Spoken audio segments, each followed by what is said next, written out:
Welcome back to part 22 of our 999 playthrough, and Mexi, why don't you tell the lovely audience where we are, where we get to head to? I have no fucking clue, dude. We were just in the torture computer lab, so that would put us on a route for a third room choice, but I don't even remember what key/key card we get after the lab. So I know we're back in the engine room now. So we're definitely on a route where June has a fever, so this cannot lead anywhere good. Anytime that June has a fever, it's never good. Even in the very beginning of the game, when she had that initial fever, it was never good. Yeah, didn't she have that, right after the ninth man blew up or something? Yeah, that was right after he blew up, yeah, and I'm surprised that when she saw that other dead body in the shower room, unwillingly, she didn't get another fever. Come on, have some consistency with your fever, June. Honestly, because that first fever brings... I almost doubt it for medical reasons. And then again, yeah, when she saw that second body, when she did not have that fever... I mean, she did have probably a more appropriate reaction than just fainting from a fever. Right? You know, she just screamed her head off until a boy hugged her. Mm-hmm. Yeah, she was bleeding from the knuckles as well, according to the text at least. But, yeah. Junpei's the solution to all her problems. He is her jumpy man. Jumpy man. He'll be there to catch her when she falls. Junpei is literally every 90s love ballad on the radio. I don't know, I go farther than that. I go like 80s, 70s, 60s, 50s as well. Oh dear lord. All that doo-wop. Oh my god. I had no idea that Junpei was just such a deep reservoir of musical love. What kind of music do you think Junpei likes? I don't know. What would a Bitcoin investing college student be into? I mean, vaporwave.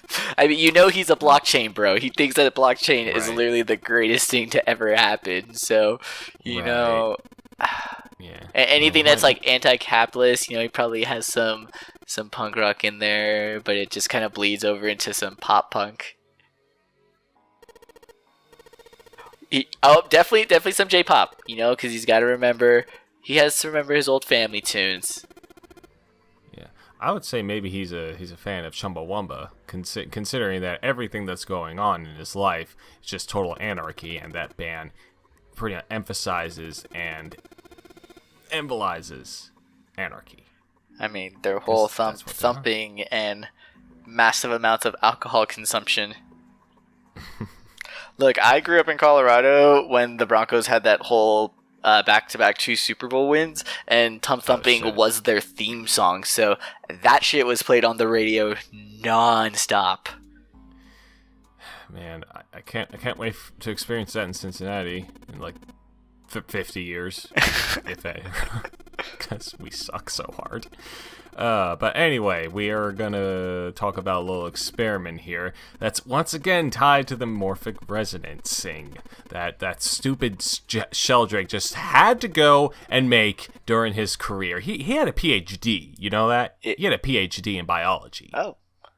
He could have had so much more in his future, but no, just talk about pseudoscience. Why not? Well, I mean, talking about rat experiments too, I think I just recently watched a video on the Rat Utopia experiments, where it was this scientist in the 50s and 60s that they were essentially looking at what overpopulation would do to essentially the moral vice of people.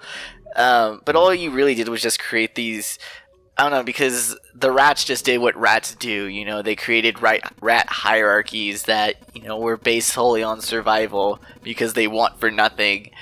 And so the guy publishes these stories and people are like, oh my god, it's the moral sink of urban environments. People are going to act just like these rats. And it's like, not quite the same brains there, but keep trying. I mean, to be fair, the experiments did also inspire, because they were commissioned, I believe, by the, essentially it was the government organization that NIM stood for. So then you get the rats of NIM, who were inspired by these utopian rat experiments. Is that where we got the movie from? Yeah, Miss Frisbee and the rats of NIM. Those rats are supposed to be from those experiments, even though in that book / movie, I think the rats are given injections and stuff, whereas the utopian rat experiments, they weren't really messed with. In fact, the whole point of the experiment was that he was trying to leave them be as much as possible, because he actually attempted the experiment before and he noticed that the way that he had even just built the enclosure was affecting it. So he made the enclosure actually horizontal, or no, he made it vertical. He had the enclosure stacked, essentially, to prevent any sort of pooling of resources. He wanted all the rats to have equal access to basically all of the resources, so that basically all of their actions weren't really determined by survival, but were basically on whatever they wanted to do, and essentially seeing what then were their choices, what then were their actions. Which, again, all they did was just create rat societies. So it's like he didn't really. It's interesting to see what they did do, but to try and relate it to humans, not. It's interesting, but you're wrong. Yeah, it sounds like some sort of Lord of the Flies scenario, but with rats. And, well, considering that was fiction, yeah. Yeah, but Lord of the Flies is always a good one. It's always a good thing to compare situations or other art forms to Lord of the Flies. Well, to be fair, though, Lord of the Flies was more of like adolescence. What would happen if adolescence was put on its little own society, and they were forced to make their own society, and it's not quite mature yet. So, I think it was mature enough, because, well, yeah, I'd argue that the society doesn't look that much different than the adult society. They just kind of became a microcosm of it. I guess so. But yeah, going back to the rat experiment the game actually talked about, it involves, well, a rat has a little maze. They can go in two directions. One, they get cheese. The other direction, they get a shock. The thing is, though, at first they always just went towards the shock and didn't quite know how to maneuver its way over to the cheese. But eventually they did. But they kept doing this experiment over and over and over and over again, and soon enough, the rats that were doing the experiment, I'm not sure if it was done, like, I guess 50 times already, something like that. It's a ridiculously high number. The rat just instantly went to where the cheese was.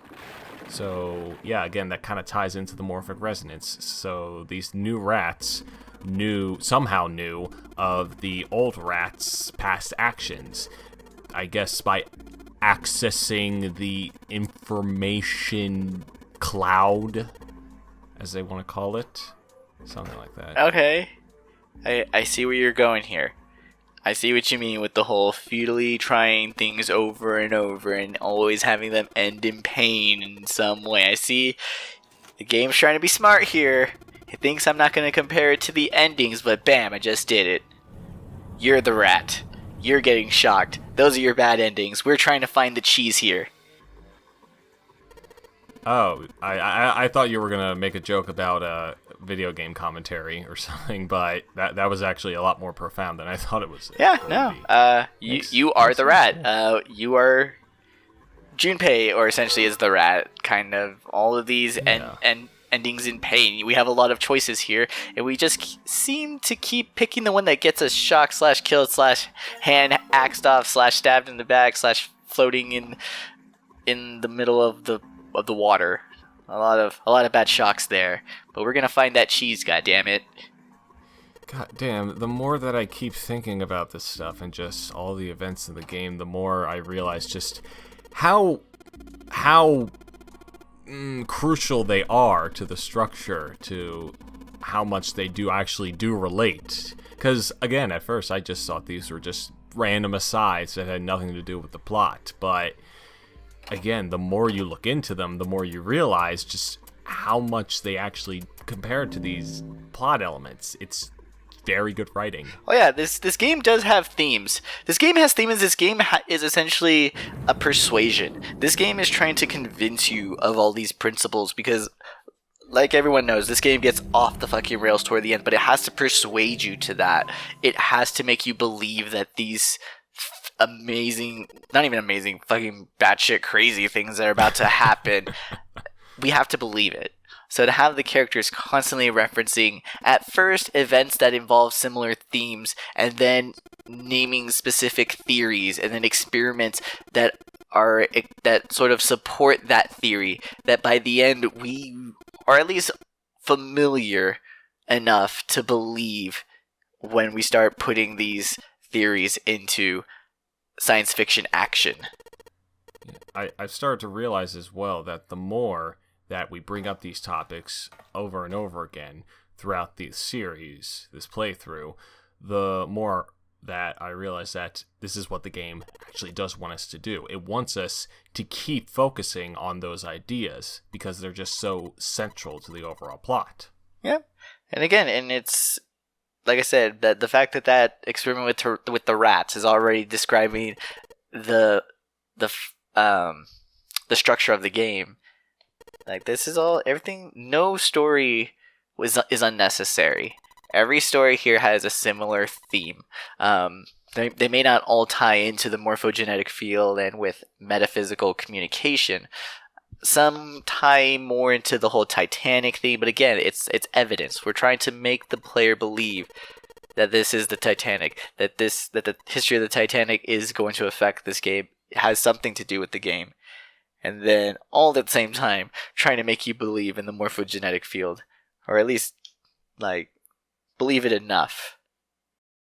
Yeah, and I just realized that Virtue's Last Reward, with the exception of Schrodinger's cat and the Prisoner's Dilemma, doesn't quite do that as much.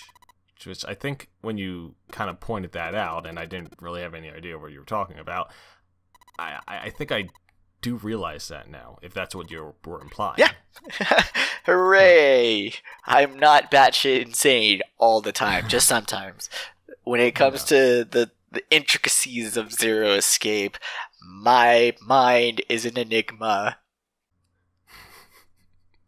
Just put in a scene with spilled milk. Oh. I had to. It's obligatory. Absolutely.